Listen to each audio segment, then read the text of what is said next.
আসসালামু আলাইকুম। সম্মানিত দর্শক, আশা করি আপনারা অনেক ভালো আছেন।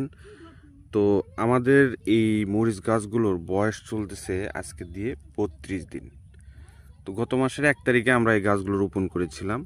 তো এই 32 দিন বয়সে গাছের যে গ্রোথ এবং যে ফুল কুড়ি আসার ধরনগুলো মাশাআল্লাহ খুবই অসাধারণ।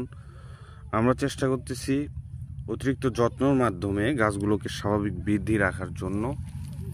তো আপনারা জানেন এই বছর ওয়েদার খুবই খারাপ। এবছর কিন্তু বৃষ্টির পরিমাণটা খুবই বেশি। তো এই জন্য আমাদের অতিরিক্ত পরিশ্রম এবং অতিরিক্ত যত্ন পরিচর্যাগুলো আমাদের করতে হচ্ছে। তো আপনারা যাদের এই বৃষ্টির মধ্যে যারা ফসল চাষ করতেছেন, আপনাদের প্রধান কাজ হচ্ছে পানি নিষ্কাশনের ড্রেনগুলো সবসময় ক্লিয়ার রাখবেন। এই যে এটা হচ্ছে জমির ধারের ড্রেন, এইটা কিন্তু একটু ডিপ রাখতে হবে। এবং এই যে বেডের পরেই আবার যে আরেকটা ড্রেন রয়েছে এটা, এগুলো কিন্তু সবসময় ক্লিয়ার রাখতে হবে। এবং এগুলো একটা হচ্ছে মাস্টার ড্রেনে নিয়ে যাবেন, যে এই পানিগুলো যাতে খুব সুন্দরভাবে পাস হয়ে চলে যায়। তো আজকে আমরা ড্রেনগুলো আবার পরিষ্কার করে দিচ্ছি।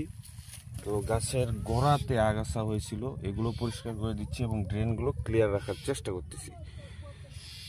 তো এই মুহূর্তে যাদের বৃষ্টি হচ্ছে, বৃষ্টির মধ্যে আমরা অন্য স্প্রে বন্ধ রেখে চেষ্টা করব যে ছত্রাকনাশক স্প্রে করার জন্য।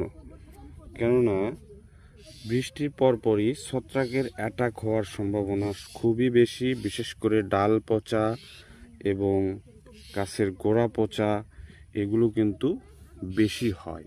বৃষ্টির পরপরই এগুলোর আক্রমণ বেড়ে যায়। এজন্য আমরা চেষ্টা করব যে গাছের ছত্রাকনাশক স্প্রে করার জন্য। এখন অনেকেই বলবে যে কী ছত্রাকনাশক স্প্রে করব, সেক্ষেত্রে আপনারা ট্রাইফ্লোক্সোস্ট্রবিন এবং টেবুকোনাজল এই গ্রুপের ওষুধটা প্রতি 16 লিটার পানিতে 5 গ্রাম হারে এবং সাথে ম্যানকোজেব 32 গ্রাম, এই ডোজটা আপনারা বৃষ্টির পরপরই দিয়ে দিবেন। এখন দেখা যাচ্ছে আজকে দিলাম, আবার বৃষ্টি আসলো আবার দিব, এরকম না।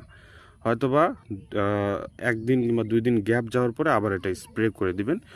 এবং সাথে চেষ্টা করবেন যে একটু ইমিডাক্লোপিড গ্রুপের ওষুধ দেওয়ার জন্য, কারণ একটু পোকামাকড়েরও এটা থাকতে পারে। শোষক পোকা, ক্ষুদ্র পোকাগুলো রয়েছে, এগুলো আপনারা ইমিডাক্লোপিডের মাধ্যমে দমন করতে পারবেন। এরপর ওয়েদার ঠিক হলে তখন আপনারা কুকরির কমপ্লিট যে ডোজ রয়েছে এটা আপনারা দিতে পারেন। তো মাশাআল্লাহ আমাদের গাছের পজিশন এবং গ্রোথ খুবই